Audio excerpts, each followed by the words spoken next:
For starters, I wanted to ask, what's been the most surprising reaction from fans discovering your whiskey venture?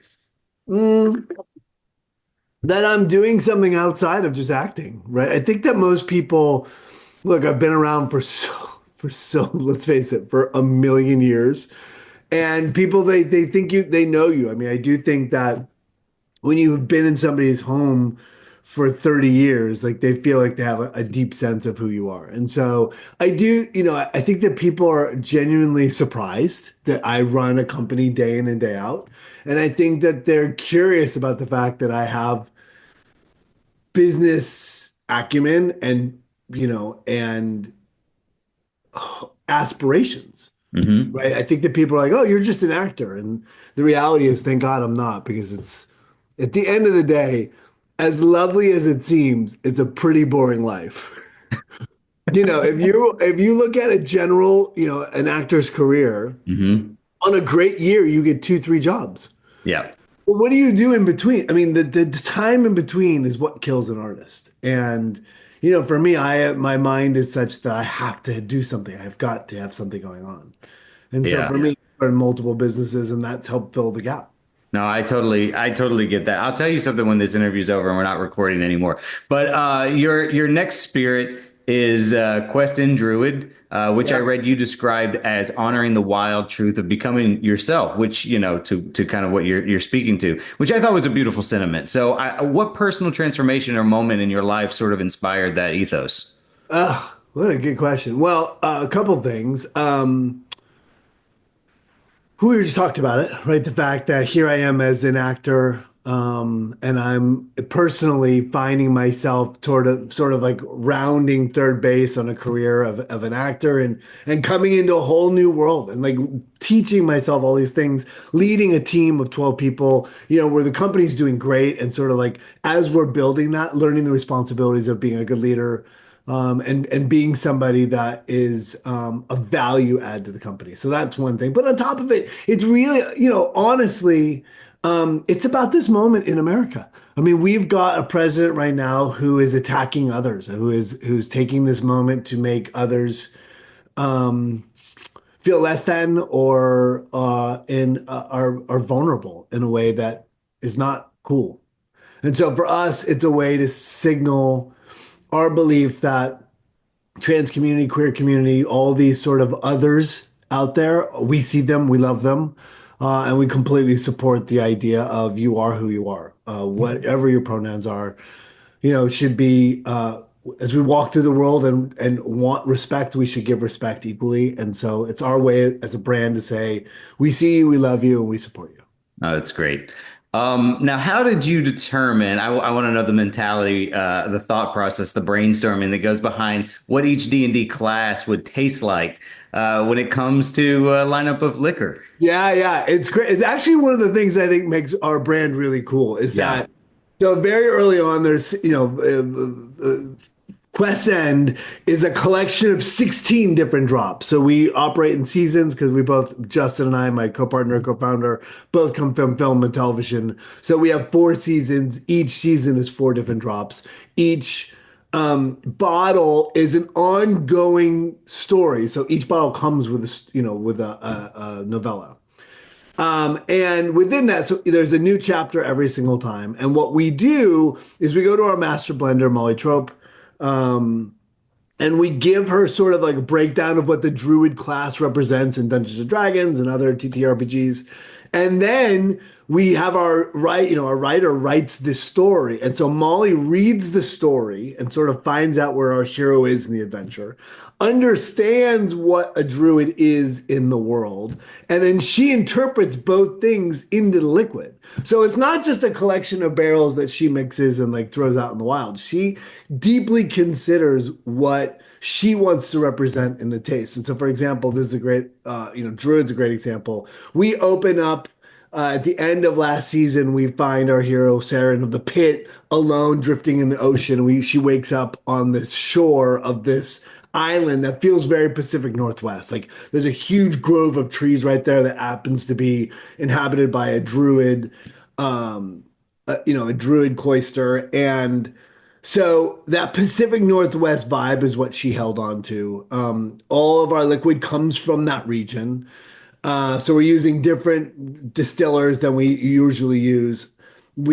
She barrel aged it in vermouth and in a rum barrel to try to capture that sort of the herbal essence of that Pacific Northwest. And the rum obviously speaking to sort of like this high seas vibe. And so, yeah, so our whole goal here is to introduce, we drop every 4 to 5 months. So we want to make sure that our community is getting different flavor profiles all the time, that they're really high. It's a premium blend, but that it equals the story. It goes along with the story. So it's a cool way to present liquid to our storygoers. No, I love that, dude. I love how you tie the narrative with the liquor, and it's a lot of fun. What do you look for in a creative partner when you're blending, fantasy and horror and alcohol? What do you mean? What do you mean by a creative partner? Like I get like how Mike Flanagan, for example, Right. wrote the novella for this. Yeah. I guess I'm asking, what specific narrative are you sort of look like? What comes first? Yeah, you sort of said how the liquor sort of comes after, So what are you looking Sure. for story wise and Yeah. saying this is the story that I want to make a drink for? Yeah, it's really clear. Here's the great thing I think about our brand that we will hold on to until the day we die, right? Is our North Star as a brand is what do we give back to the community? Not how do we sell to people, not Mhm. how do we make sure we get bottles into everyone's home, right? But it's like what is our value add back? So if you're someone that loves horror, right? So we start with Macabre Spirits, we our whole thing is like, okay, well, what do we want to give? Like, you buy this bottle of horror. We don't want to just throw a devil on there and be like, hey, here's your horror brand. Hmm. We want to be like, okay, what are you excited to buy? And so for us, we love this idea of Gothic horror. We love the idea of Edgar Allan Poe, the storytelling aspect. We're storytellers, right? We're all creatives. And Hmm. so adding story to Macabre Spirits made sense. I'm friends with Mike Flanagan. It's just been announced I'm going up to do Carrie. I did Life of Chuck last year, which is coming out in June. And I asked him. He's like one of those things that I'm like, hey, this is our new brand. We'd love to launch with you writing a novella. Would you be interested? And he jumped at the opportunity, right? The idea of like for him, he'd never written a short story, just an exclusive short story. And he was excited about the opportunity and jumped at it. So, for us, it's what value do we bring? And then finding partners that we think are in line with who the brand represents and if they find joy in it, right? That whole thing is like all of us come from other industries. And so our company is really about chasing things that excite us, and finding people on that journey that are also excited. I mean, it's not a money gig. It's not like we're out there paying you. Mike Flanagan was like, yeah, that sounds fun. I'm going to do it. Yeah. Dude, I love I mean I love that whole the business model that you guys have. I mean, just like I explained, I mean what's fun about me wanting to drink this is like sitting in front of, a fireplace and having like a setting a mood. And I think that that's so much fun. And the same for this and playing D&D. I mean, it sounds like something that you could crack open with your friends. Yes. Speaking of which, let's say we are doing a one-shot D&D campaign with quests in flowing freely. What class are you playing, and how long do you think it takes drinking some Druid before chaos erupts? Well, with me and playing Dungeons and Dragons, chaos is never far away. It's always like a roll away. And then yeah, it's that thing where if I had so early on, I was like, so we went Paladin, Rogue, um, Warlock, and then Dragon. Those are our first four. Paladin, because it was like we started with Paladin because for us it was like we're on a journey now. We've decided to do something. We're putting our, sort of like this. There's a warrior aspect, like a holy warrior aspect, and so Paladin because it was really symbolic of us choosing to go on this new adventure. And then Rogue, because Rogue's everyone's favorite. And we're like, oh my God, if we only get two bottles out, at least Rogue will crush.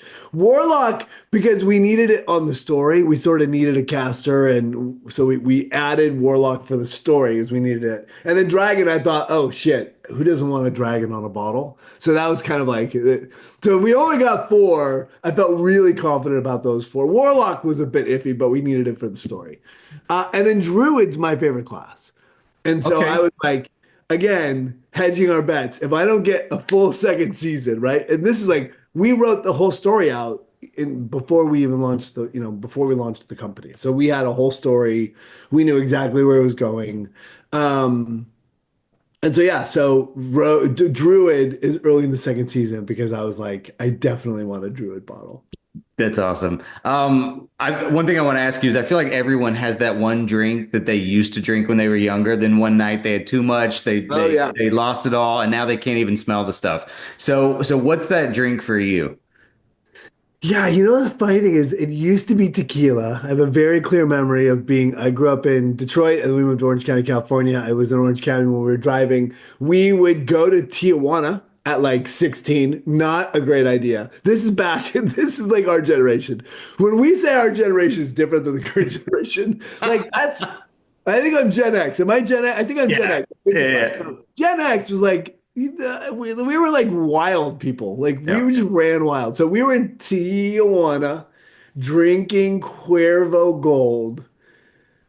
And I gotta tell you, violence erupted. I have scars on my head because I mean, that was a horrible, horrible experience. Now, I will say that Yeah. I have grown out of that, and now if I have to drink anything, I'm drinking tequila. It's or a mezcal. Like that's where my body goes for. Long time I couldn't deal, but now I'm back. I'm back with a vengeance. Yeah, that's mine's Jaeger for sure. Oh Yeah, God. it's awful, awful stuff. Yeah, like Devil's work. Rumpelmans or Jaeger, any of those. No. I I remember I remember getting so I was doing a show. I was in South Carolina and I was doing a show and I had so much Jaeger at the club that I remember sitting outside on a bench and I knew I was going to throw up and I did not have enough strength to lift my head to even like move my shoes out of the way. So I just oh remember looking, I'm like, I'm just puking on my shoes right now and I know oh it. It was God. the worst and I have not been able to smell the stuff since. Oh Uh, God, that's so miserable. And the headache that went with it. dude, I not fun mean, at all. oh God, that's horrible. Now, you mentioned this earlier, but you're reuniting with Mike Flanagan for Carrie, which, at this point there's been a couple of film adaptations. So what's been the most surprising element of this version that's made you Yeah. say, okay, this is worth revisiting. I want to do this. Well, first and foremost, Mike Flanagan's, I think, a brilliant filmmaker. Period. The end. Working with him on Life of Chuck was like a dream, and then getting a chance to do this is like I'm very honored to be in like his world, right? So he called, I said yes. The exciting thing for me here is that he crafted an idea based around what we're experiencing right now in the world and shared that with Stephen King. And then Stephen King was like, oh, that's a great idea. Yeah. So, it's Stephen King's first published book. It has gone through all these iterations. I think the exciting thing here is that Mike has found a way to make it relevant right now. And I think that it speaks to what we're all experiencing. And so I think that that's going to make a difference. Oh, dude, I'm super excited. That's one of my favorite Stephen King stories. Now I'm with comic book, so I can't not bring up the fact that you've been cast in Daredevil Born Again season two. Right. What can you tease about your role that won't get you yelled at after this interview? It is Marvel, so nothing. I think that Marvel clamps down harder even than Star Wars. But I will say, look, I am in the universe. I play it's kind of a smaller role right now. But hopefully people like it and they bring them back to some capacity. You at least gonna get a costume? I cannot say. I know you can't say. No, well, one thing though that now, you're a part of two of the most spoiler sensitive franchises out there with both Marvel and Scream, and I would love to get your take And on Five this. Nights. I would say three. Five Nights Oh, is right, yeah, yeah, Five Nights is absolutely. crazy too. Yeah, Yeah, yeah. yeah, yeah. I'd love to get your take on this online spoiler culture we live in now, because, our generation, I remember going to the theater and seeing a poster for something, and that's how I knew something was coming out. And now it's just a whole different community online. So would you prefer that fans go in totally blind without knowing you're involved until they see you on the screen, or do you enjoy the buzz and the speculation that comes with these early reveals? Yeah, I really dislike them. Hmm. I mean, look, I feel like I don't watch trailers. Like I literally was like, I saw Thunderbolts and they had a trailer for Thunderbolts in the theater that you're. I'm like, what are you doing? I'm literally in the theater and you're showing me the trailer to the movie I'm about to see. Yeah. So look, I don't like it. I think that to me, the less we know, the more we're able to be surprised and to sort of enjoy the experience instead of having expectations. And look, this story, there's only seven stories. We know where 99% of the movies are going. So we don't really need the spoilers because we innately understand storytelling, right? If you go and see a bunch of movies. That said, look, I am. It's like a little like how you drink your whiskey. It's up to you. I mean, if somebody's out there and loves spoilers and loves to unlock what they think's happening, and they get to sort of Right. find out as the story progresses, that's great. I mean, I'm not the one to ever sort of tell people how to enjoy their entertainment. I will say this, I do think that going back to the theater, sitting in a dark space, sharing an experience with a bunch of strangers, I think is as old as time. And I really hope that people get back to the theaters. I mean, Five Nights, I think is going to be a rollicking good time. I think Scream, like a horror movie in that environment is awesome. So my hope is that in these movies, save Daredevil for your TV and your setup at home, but get your ass out and like go sit and enjoy a night out amongst the people. Yeah, unless you have a fireplace and a bottle of Yeah, macabre yeah. spirits or Listen, there are worse ways to spend the night, that's for sure. yeah, absolutely. Unless this is how I found out my house is haunted. But, we'll see. We'll see. I mean, listen, if they come to speak to you, just say hi, just be kind, be cordial. Yeah. Yeah, yeah, yeah. That's Don't tell them what exactly to how do. I'll handle that.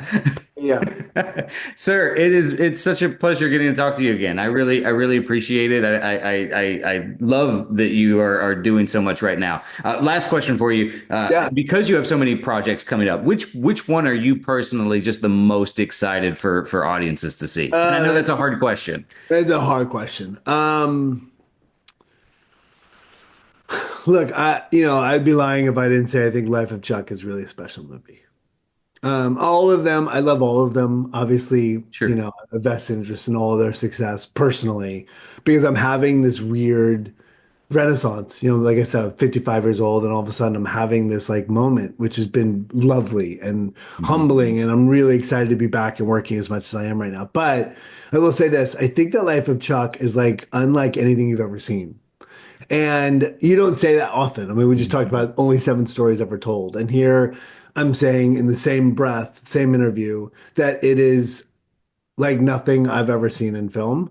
I think it's a remarkable achievement, and I think that's really special. So I think it's gonna be hard to sell. I think it's gonna be hard to get people out there. I don't know how people are gonna find their way to the seats, but my hope is that they do. And if they find it and they have a moment, that they tell their friends, because that's how a movie like this finds a successful journey. That's my hope. Well, I can't speak for everybody else, but I'll be there, good sir. Ah, my man. Good to see you again, Chris. Thanks, man. I Yeah, really you too. Absolutely. Thank you, Tim.